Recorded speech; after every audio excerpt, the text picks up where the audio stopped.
नमस्कार दोस्तों, आइए जानते हैं आज राजस्थान के दिन भर की ताज़ा और बड़ी खबरें। आज राजस्थान से पहली खबर है कि 3 रुपए किराए पर बर्तन देगी सरकार। राज्य सरकार ग्राम पंचायतों में एक अनूठी योजना शुरू करने की तैयारी में है। इसके तहत आम लोगों को शादी ब्याह सहित अन्य सामाजिक कार्यक्रमों के लिए महज 3 रुपए में बर्तन उपलब्ध कराए जाएंगे। इसके पीछे पंचायतों को प्लास्टिक मुक्त करना मुख्य उद्देश्य है। योजना के तहत पहले चरण में प्रत्येक जिले की 20 ग्राम पंचायतों का चयन किया जाएगा। इन पंचायतों में ये बर्तन मिलेंगे। हालांकि अभी यह स्पष्ट नहीं है कि बर्तनों को ग्राम पंचायतें खरीदेंगी या सरकार की ओर से खरीदकर उन्हें ग्राम पंचायतों तक पहुंचाया जाएगा। सरकार की तैयारी प्रदेश की 1000 ग्राम पंचायतों में बर्तन बैंक बनाने की है। इस योजना का सबसे बड़ा फायदा ग्राम पंचायतों में शादी ब्याह, सामाजिक कार्यक्रम, मौत मरण आदि से जुड़े कार्यक्रमों में आम लोगों को होगा।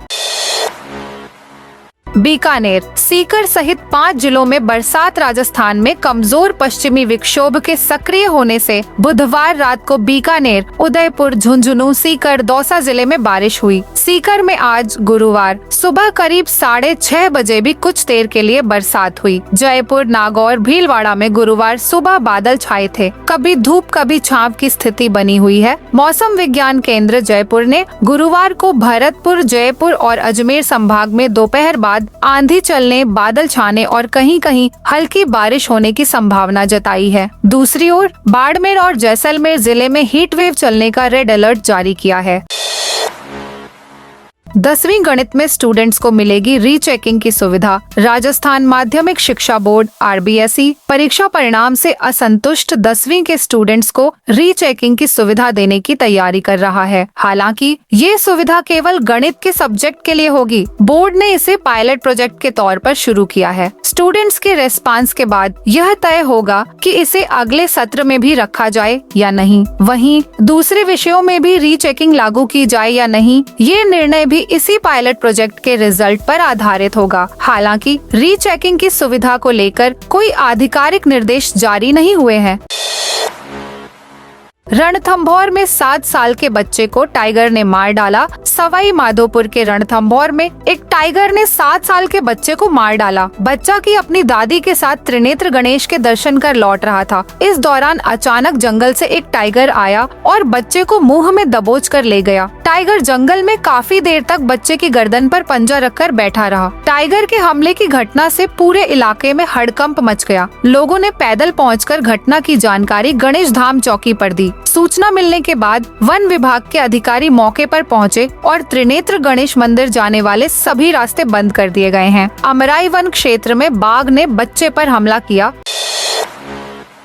सोने ने तोड़े सारे रिकॉर्ड। सोने की कीमत ने बुधवार को अपने सारे रिकॉर्ड तोड़ दिए हैं। अंतर्राष्ट्रीय बाजार में जारी उठापटक के बाद भारतीय बाजार में स्टैंडर्ड सोने की कीमत अपने ऑल टाइम हाई के शिखर पर पहुंच गई है। इसके बाद राजस्थान के सर्राफा बाजार में 10 ग्राम स्टैंडर्ड सोने की कीमत 97,000 के आंकड़े को पार कर गई है। वहीं चांदी की कीमत में भी बढ़ोतरी हुई है, जिसके बाद 1 किलो चांदी की कीमत 98,000 रुपए के आंकड़े पर पहुंच गई है।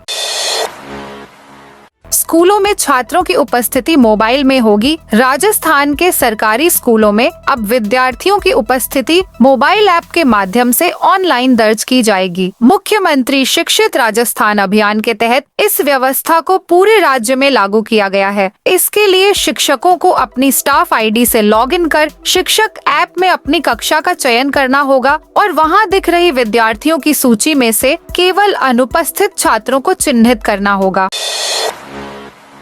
गोविंद देव जी मंदिर के 100 करोड़ रुपए काटने पर भड़के पूर्व मंत्री जयपुर में बुधवार को ईडी के खिलाफ कांग्रेस के प्रदर्शन के दौरान प्रताप सिंह ने बीजेपी सरकार पर जमकर हमला बोला। उन्होंने कहा कि सरकार ने गोविंद देव जी मंदिर के लिए दिए गए 100 करोड़ रुपए काट दिए। इसके विरोध में वे पूरे राजस्थान में पदयात्रा करेंगे। प्रताप सिंह ने कहा कि आईफा अवार्ड्स के लिए सरकार ने 100 करोड़ रुपए खर्च कर दिए, लेकिन मंदिर के लिए आवंटित राशि काट दी। उन्होंने धार्मिक अनुदान को लेकर स्पष्टीकरण भी दिया। उनके अनुसार मस्जिदों को न तो बीजेपी और न ही कांग्रेस से पैसे मिलते हैं, क्योंकि इस्लाम में यह अनुमति नहीं है।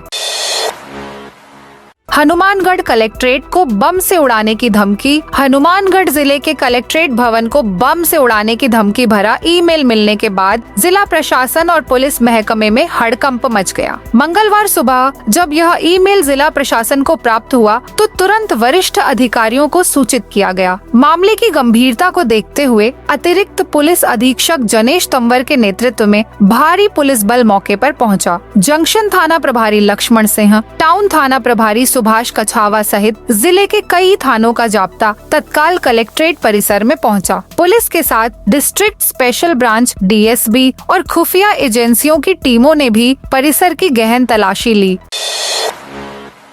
17 जिलों में आज लू की चेतावनी। राजस्थान में भी भीषण गर्मी और लू का दौर जारी है। मौसम केंद्र जयपुर ने 17 अप्रैल के लिए भी जयपुर, जोधपुर सहित 17 जिलों में लू की चेतावनी जारी की है। इनमें से 4 जिलों के लिए रेड अलर्ट है। इससे पहले बुधवार को जैसलमेर में दिन का अधिकतम तापमान 46 डिग्री सेल्सियस पहुंच गया, जो जिले का पिछले 6 साल में अप्रैल का सर्वाधिक तापमान रहा। मौसम विभाग ने गुरुवार को जैसलमेर, बीकानेर, बाड़मेर, जोधपुर में लू का रेड अलर्ट जारी किया है। नागौर, जालोर और चित्तौड़गढ़ में भी लू झुलसाती रहेगी। यहाँ के लिए ऑरेंज अलर्ट जारी किया गया है। पाली, भीलवाड़ा, प्रतापगढ़, अजमेर, जयपुर, सीकर, चूरू, श्रीगंगानगर, हनुमानगढ़ और झुंझुनू के लिए येलो अलर्ट रहेगा। मोबाइल पासपोर्ट वैन से बनवा सकेंगे पासपोर्ट। विदेश मंत्रालय द्वारा पासपोर्ट सेवा परियोजना PSP के तहत लोगों को तुरंत और पारदर्शी पासपोर्ट संबंधी सुविधाएं देने के लिए एक विशेष कार्यक्रम आयोजित किया जा रहा है। इसके तहत जयपुर सहित विभिन्न पासपोर्ट कार्यालयों में मोबाइल वैन पासपोर्ट सेवा कार्यक्रम की व्यवस्था की गई है, जिसके तहत जयपुर स्थित क्षेत्रीय पासपोर्ट कार्यालय के क्षेत्राधिकार में लोगों को मोबाइल वैन पासपोर्ट सुविधा दी जा रही है। इसके तहत सीतापुरा स्थित Kautilya institute of technology and engineering के परिसर में 23 से 25 अप्रैल तक मोबाइल पासपोर्ट वैन का संचालन किया जाएगा। इस दौरान सीतापुरा में रहने वाले लोग, कॉलेज स्टाफ, छात्र सहित अन्य लोग पासपोर्ट बनवा सकते हैं। जिले में बाल विवाह की रोकथाम को चलेगा संयुक्त जागरूकता अभियान। 12 जिला बाल संरक्षण इकाई एवं बाल अधिकारिता विभाग की जिला स्तरीय बैठक मिनी सचिवालय में ADM दिव्यांशु शर्मा की अध्यक्षता में हुई। ADM ने बताया कि बाल विवाह के मामले में अधिक से अधिक जागरूकता कार्यक्रम, अभियान चलाकर बाल विवाह को रोकने का प्रयास किया जाए। बाल विवाह से होने वाले दुष्परिणाम के बारे में आमजन को अवगत कराएं। स्कूल, छात्रावास, ग्राम पंचायत, आंगनबाड़ी केंद्र एवं ग्रामीण क्षेत्रों में बाल विवाह को रोकने के लिए कार्यशाला व कार्यक्रम किए जाएं। बाल कल्याण समिति के अध्यक्ष ओम प्रकाश मेहता ने बताया कि आखातीज, अक्षय तृतीया पर होने वाले सामूहिक विवाह सम्मेलनों में निगरानी रखें। बाल विवाह पर संबंधित विभाग व जिले में संचालित चाइल्ड हेल्पलाइन 1099 निगरानी रखकर बिना विलंब के संबंधित अधिकारी व बाल कल्याण समिति को मौके पर सूचना कर अवगत कराएं। वसुंधरा राजे ने करवाया ऊंट का इलाज। धौलपुर में पूर्व मुख्यमंत्री वसुंधरा राजे ने मानवीय संवेदना का परिचय दिया। वे बुधवार को 2 दिवसीय दौरे पर धौलपुर पहुंची। शाम के समय रामसागर बांध की ओर घूमने निकली थीं। रास्ते में एक घायल ऊंट दिखा तो उन्होंने तुरंत अपनी गाड़ी रुकवा ली। वहां से गुजर रही धौलपुर SDM साधना शर्मा भी रुक गयीं। दोनों के बीच घायल ऊंट को लेकर चर्चा हुई। SDM ने बाड़ी SDM और वेटरनरी डॉक्टरों की टीम को मौके पर बुलाया। राजे ने खुद मौजूद रहकर ऊंट का इलाज करवाया। इलाज के बाद ऊंट को उसके मालिक के हवाले कर दिया। गृह मंत्री अमित शाह आज आबू रोड में केंद्रीय गृह मंत्री अमित शाह आज आबू रोड का दौरा करेंगे। वे दोपहर 2:30 बजे मानपुर हवाई पट्टी पर पहुंचेंगे। यहां राजस्थान के मुख्यमंत्री भजन लाल शर्मा, भाजपा प्रदेश अध्यक्ष मदन राठौड़, प्रशासनिक अधिकारी और जनप्रतिनिधि उनकी अगवानी करेंगे। गृह मंत्री शाह मानपुर हवाई पट्टी से सीधे ब्रह्मा कुमारी संस्थान के मुख्यालय शांतिवन पहुंचेंगे। वहां दोपहर 3 बजे डायमंड हॉल में सुरक्षा सेवा प्रभाग के राष्ट्रीय सम्मेलन का उद्घाटन करेंगे। इस दौरान वे संस्थान की वार्षिक थीम विश्व एकता एवं विश्वास हेतु ध्यान की राष्ट्रीय लॉन्चिंग भी करेंगे। नेता प्रतिपक्ष का भाजपा पर तंज। राजस्थान में नेता प्रतिपक्ष ने सरकार पर गंभीर आरोप लगाए हैं। उन्होंने सामाजिक न्याय अधिकारिता मंत्री अविनाश गहलोत के बयानों पर कड़ी प्रतिक्रिया दी। नेता प्रतिपक्ष ने कहा कि मंत्रियों के विरोधाभासी बयान आ रहे हैं। समाज कल्याण मंत्री पेंशन कम करने की बात कर रहे हैं। खाद्य सुरक्षा में नए नाम जोड़ने का वादा किया, लेकिन अभी तक कोई कार्रवाई नहीं हुई। उन्होंने सरकार की प्राथमिकताओं पर सवाल उठाए। खाटू श्याम जी और गोविंद देव जी मंदिर को 100 से 100 करोड़ नहीं दिए, लेकिन आईफा अवार्ड्स के लिए 100 करोड़ खर्च कर दिए। आईफा में टिकट वितरण पर भी सवाल उठे। आगे की सीटों के लिए 7.5 लाख और पीछे की सीटों के लिए 5 लाख रुपए के टिकट बांटे गए। विधायक इंदिरा मीणा मामले में कृषि मंत्री का आया बयान। विधायक इंदिरा मीणा और भाजपा नेता हनुमंत दीक्षित के बीच हुआ विवाद थमने का नाम नहीं ले रहा है। मामले को लेकर भाजपा कांग्रेस की ओर से एक दूसरे के खिलाफ रिपोर्ट दी गई है। अब इस मामले को लेकर कृषि मंत्री डॉ किरोड़ी लाल मीणा ने एक बड़ा बयान दिया है। कृषि मंत्री डॉ किरोड़ी लाल मीणा ने कहा कि देश में कानून का राज है। कोई अनहोनी या कोई ऐसा काम भाजपा के नेता ने किया था तो विधायक इंदिरा मीणा को कानूनी कार्रवाई करवानी चाहिए थी। वह क्यों भावुक हो गई, ये समझ से बाहर है। किसी को कानून को हाथ में नहीं लेना चाहिए। कानून को हाथ में लेने के चलते यह स्थिति बनी कि उनके खिलाफ मुकदमा दर्ज हुआ है। लोकतांत्रिक तरीके से जनता के लिए किए आंदोलन किया जाता है तो उसमें पॉलिटिकली मोटिवेटेड मुकदमे भी लगते हैं। प्रतापगढ़ में 23 अप्रैल से शुरू होगी श्रीमद् भागवत कथा। प्रतापगढ़ में 23 से 29 अप्रैल 2025 तक श्रीमद् भागवत कथा का भव्य आयोजन किया जाएगा। आयोजन का शुभारंभ कलश यात्रा और भजन संध्या से होगा। आयोजन समिति ने कार्यक्रम की रूपरेखा साझा की। आयोजन समिति के अध्यक्ष विशाल आंजना ने बताया कि कथा स्थल पर 20,000 श्रद्धालुओं के बैठने की व्यवस्था की जा रही है। पंडाल में कूलर, पंखे और आरामदायक बैठक व्यवस्था की जाएगी। समिति ने 1 लाख श्रद्धालुओं के लिए महाप्रसादी की व्यवस्था की है। RUHS अस्पताल की अव्यवस्थाओं पर सख्ती। RUHS अस्पताल में अव्यवस्थाओं को लेकर सरकार ने सख्ती बरतना शुरू कर दिया है। कुछ दिन पहले एक मरीज का आर्थो विभाग में ऑपरेशन किया गया। 2 दिन तक टाले जाने के बाद जिस ऑपरेशन थिएटर में सर्जरी की गई वहां का एयर कंडीशनर खराब था। इसकी शिकायत CM भजनलाल तक पहुंची तो अधिकारियों को जांच के निर्देश दिए। इसके बाद बुधवार को RUHS के कार्यवाहक अधीक्षक महेंद्र बैनाडा और माइक्रोबायोलॉजी के सहायक आचार्य डॉ. जितेंद्र पंडा को निलंबित कर दिया। विधानसभा में पारित 4 नए कानूनों को राज्यपाल की मंजूरी। राज्य विधानसभा के बीते सत्र में पारित 4 विधेयकों को राज्यपाल की मंजूरी मिल गई है। इस संबंध में राज्य सरकार ने बुधवार को अधिसूचना भी जारी कर दी। इसके साथ ही यह चारों कानून तत्काल प्रभाव से लागू हो गए हैं। इसमें प्रमुख रूप से आपातकाल के दौरान जेलों में बंद रहे लोकतंत्र सेनानियों के सम्मान से जुड़ा विधेयक भी शामिल है, जिसे राज्य सरकार ने अपने पहले ही बजट सत्र में रख दिया था, लेकिन पास दूसरे बजट सत्र में हो सका। इसी तरह प्रदेश की 33 सरकारी विश्वविद्यालयों में कुलपति का नाम बदलकर अब कुलगुरु हो गया है।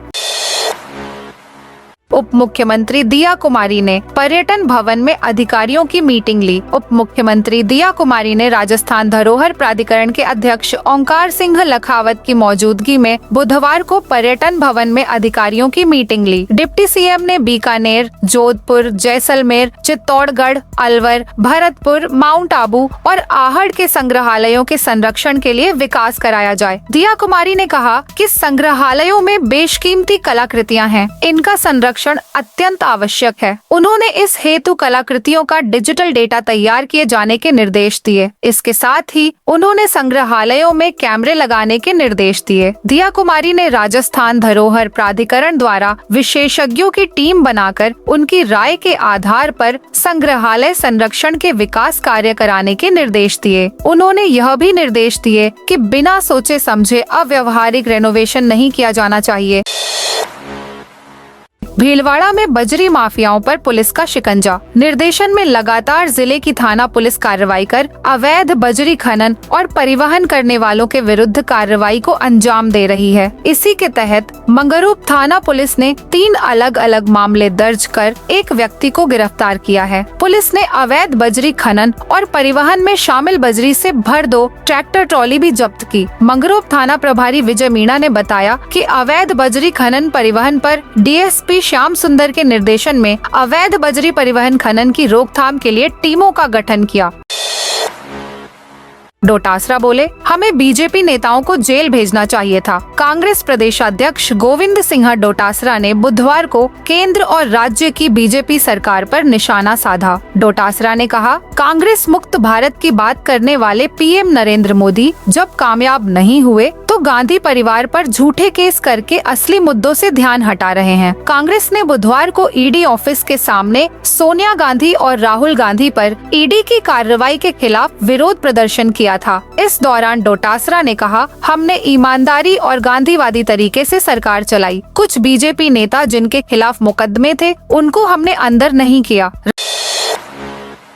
राजस्थान में मंडराने लगा पेयजल संकट। राजस्थान में गर्मी की दस्तक के साथ ही पेयजल संकट बढ़ने लगा है, जिसके बाद मुख्यमंत्री भजनलाल शर्मा एक्टिव मोड में आ गया है। बुधवार शर्मा ने जलदाय विभाग के अधिकारियों के साथ बैठक कर गर्मी में पेयजल सप्लाई बढ़ाने की मांग की। मुख्यमंत्री ने अधिकारियों को निर्देशित करते हुए कहा कि गर्मी के मौसम में पेयजल व्यवस्था को सुचारू बनाए रखने के लिए नए नलकूप और हैंड पंप लगाए जाए। उन्होंने पेयजल आपूर्ति को बेहतर बनाने के लिए आवश्यकता के अनुसार टैंकरों के जरिए पेयजल परिवहन की व्यवस्था करने के निर्देश दिए। इसके साथ ही उन्होंने पेयजल से संबंधित पाइपलाइनों, पुराने नलकूप और हैंडपंप के मरम्मत जैसे काम को भी समय से पूरा करने के लिए विभागीय अधिकारियों को आदेश दिया।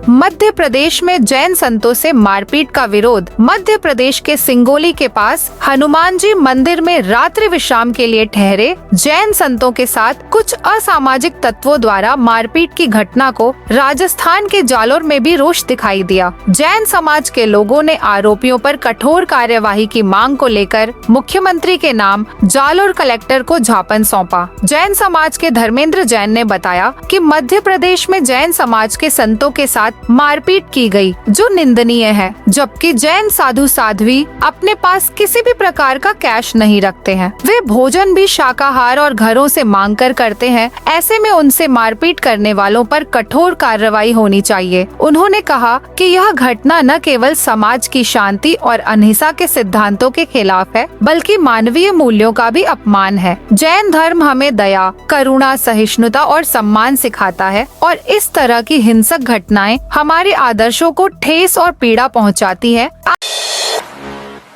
आज से करे आवेदन फॉर्म में संशोधन व विड्रॉ। राजस्थान लोक सेवा आयोग की ओर से प्राध्यापक एवं कोच माध्यमिक शिक्षा विभाग परीक्षा 2024 विषय एवं सहायक आचार्य चिकित्सा शिक्षा विभाग परीक्षा 2024-33 विषय का आयोजन 23 जून से 6 जुलाई 2025 तक करवाया जाना प्रस्तावित है। आयोग की ओर से अभ्यर्थियों को इन परीक्षाओं के लिए 17 अप्रैल यानी आज से अभ्यर्थी का नाम, पिता का नाम, फोटो, जन्म तिथि व जेंडर के अतिरिक्त अन्य संशोधन ऑनलाइन करने का अवसर दिया जा रहा है। लास्ट डेट 23 अप्रैल 2025 है। आयोग सचिव राम निवास मेहता ने बताया कि ऑनलाइन संशोधन का अवसर अभ्यर्थियों के हितार्थ सुविधा मात्र है। परीक्षा के लिए जारी विज्ञापन में उल्लेखित पात्रता की शर्तों के अनुरूप ही संशोधन मान्य होंगे। विज्ञापन की शर्तें पूर्वानुसार ही रहेंगी। ऑफलाइन संशोधन स्वीकार नहीं किए जाएंगे। इस संबंध में विस्तृत सूचना आयोग की वेबसाइट पर उपलब्ध है। तो दोस्तों, यह थी आज राजस्थान की बड़ी खबरें। आप इस वीडियो को कौन से जिले से देख रहे हैं, उस जिले का नाम जरूर बताइए।